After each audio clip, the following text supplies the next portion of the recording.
Reklamong katiwalian ang isinampas sa Office of the Ombudsman laban kay House Speaker Martin Romualdez at iba pang opisyal ng Kamara.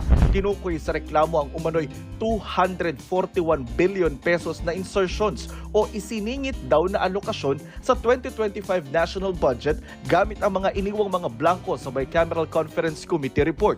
Bukod kay Speaker Romualdez, pinangalanan din sa reklamo ang mga umano'y sangkot dito na sina House Majority Leader Manix Dalipe, dating House Appropriations Committee Chairman Zaldico at ang acting chairman ngayon ng komite na si Marikina Representative Stella Kimbo.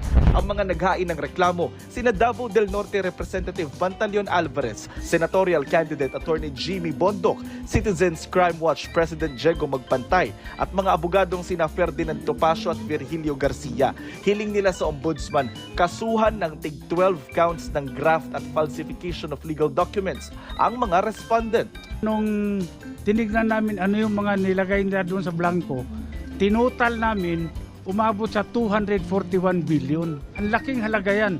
Hindi mo pwedeng sabihin na typographical error yan na kinurek ng Technical Working Group.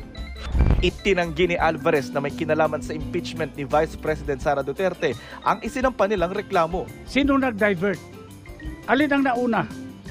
Di ba yung press conference ni dating Pangulong Duterte at ni Congressman Ungab, doon nila pinaputok na maraming blanco yung BICAM report.